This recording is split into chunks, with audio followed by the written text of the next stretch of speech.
and the account ID. Is it right? Then it will logically connect all this, puts it back in the GUI. That's all. So when we are developing things, we will be also thinking there's three things differently. We'll be saying, okay, let's make SQL GUI, let's make SQL business logic there, and let's make SQL database there. These are the three logical way of grouping the various constructs that we make. If you have to develop the software, if you have to develop a car, you'll be thinking, we'll get the tires from Firestone, we'll get the rims from this thing, engine from this thing. Let's say we are making a laptop, we'll get the hard disk from Hitachi, we'll get the motherboard from something, we'll get the processor from Intel, we'll get the mouse from Microsoft, we'll get the touchpad from IBM, we'll get the screen from Fujitsu. We can think like that, right? Similarly, you'll be, so yeah, these are logically, this computer can be disconnected into these parts. Software can be typically connected into three parts: GUI, business logic, and the database. We'll get the database from Oracle. We'll make this GUI using VB, and we'll make the GUI and server using VB. This is how you always think about that. Okay. Making sense?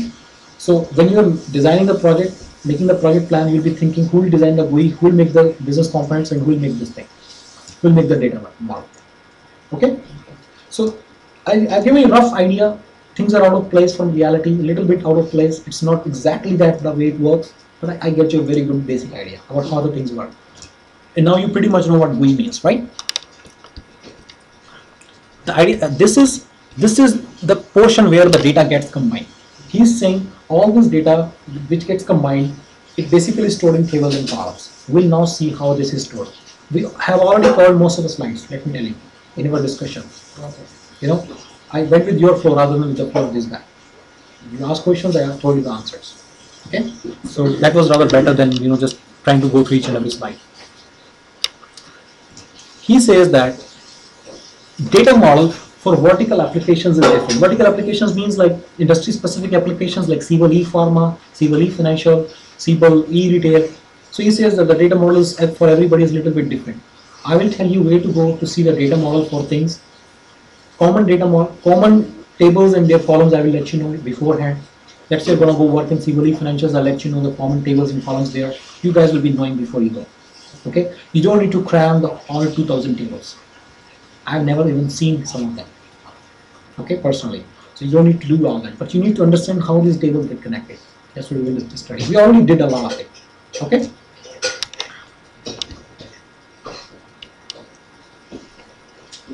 Understanding the data model. In order to develop and install a Siebel application, you need to understand what data is stored in the Siebel database, the pieces that make up the Siebel database, the rules and policies for using those pieces, the consequences of those rules and policies. Let's do that and understand. The pieces to understand are table, columns, indexes, user keys, and primary and foreign keys. Tables and columns will study very well. User keys will study a little bit. Indexes will not study because we are not going to become an Oracle database administrator. Indexes, the middle one. Primary and foreign keys is very important for our work. We'll study that very, very well so that we never ever confuse primary and foreign key. Siebel data is stored in normalized tables in a relational database. Okay. By the way, sir, this way of storing data, that you store account here, contact here, and then you maintain the relationship between them, is called as a relational type of storing. Relational. And Oracle is #1 company in the world to manufacture a relational database which helps you in storing data like this. There are other ways of storing. I do not know what those are. Their names I can tell you. Network database model management system, hierarchical database management system. Mustafa, have you ever gotten the exposure to the unimportant thing, the thing that I told you, network database management systems and hierarchical database? They're like 30-year-old systems, 40-year-old systems. Some of the older companies are still having it, like American Express does have it, I know. If you go there by chance one day, then probably you'll be doing that. But there is like a very little chance you'll be working on a hierarchical or a network database management system. You will most probably be working on an RDBMS. Siebel, and by the Siebel, oh yeah, not most probably, 100%. Siebel is only RDBMS. Siebel supports only RDBMS. So Siebel supports Oracle, IBM DB2, and Microsoft SQL Server. These are the three main products that Siebel supports. Okay. Normalized tables. What is a normalized table? Office. All right. See, we are storing this account 1 here as a reference to that actual account, right? If you see very clearly, we are saving the space also, because account name is a long name, and I'm just storing now 3-digit or 4-digit thing here, right? So I'm basically saving the space also. So this thing helped me in more than one way. Other thing is, let's say I want to access, account has more information, not just the account name, right? It has account PIN, account site, account address, right? I could have asked for all this information here too. Actually, I do have account name, account site, and address here in the opportunity field, right? It doesn't mean that all this information is existing in the opportunity Excel. No, it is being picked from the account Excel, right? In opportunity, what is existing? Just one ID, number 1, that's it. Number 2, or number 3, or number 4, or number 5, right? Whatever, right? If I were to store all these parameters here in the opportunity Excel itself, like this, right? Then I'm storing all the parameters of account right here. Is it right? Had I not been storing this 1, 2, 3, had I been storing the name and everything here, my database size would have been much, much bigger. The amount of space that I would have required would have been much, much bigger. By storing only a reference here, we have to store the account information only once. Let's say this same account information. Name was Albany, right? It would have been like site Donaldson, address 111. This same information would have repeated here, because this second opportunity is also from the same account. It would have repeated here, right? Okay. So I am reducing all this to just one thing. Don't have all these things. Don't have all these fields. Just have, and don't even have account name. Just have account number or account ID. Isn't it right? Okay. I have normalized the access. These are normalized because that was redundant data. Why are we storing it twice? Why don't we store it in a separate Excel and just reference it with one ID? It is a redundant data. Why are we storing it again and again? Right? When it was appearing 4 times, it was a redundancy, right? Site was also appearing twice, address was also appearing twice, would have appeared twice had we stored it like that. But we have avoided redundancy by normalizing it. That's how we say it. So there are 4 levels of normalization. There are different levels of normalization. So I don't know which one is this. Nobody will ask you the levels of our normalization, but you should know this basic concept that whenever you want to store the data, 2 related data, you don't want to store it in one place. You want to store it in 2 separate Excels, right? And in one Excel, you will maintain the reference to the other one, to the corresponding data records in the other one, right? So that you save space. You know how much saves your space by this simple thing? Can you guess? Simple data would be at least having 100 times, would be requiring at least 100 times more space if you don't do this thing. It is it increases the need for the space exponentially. You know, right? Exponential increases are always high. 100 times we have saved the space. Let's say how much is the hard disk in your laptop? 100 GB. And you know that if you want 100 TB, you'll have to shrug top dollars. So we are talking about a lot of saving right there. If we can reduce our storage capacity requirements by 100 times, we are talking about a lot of saving.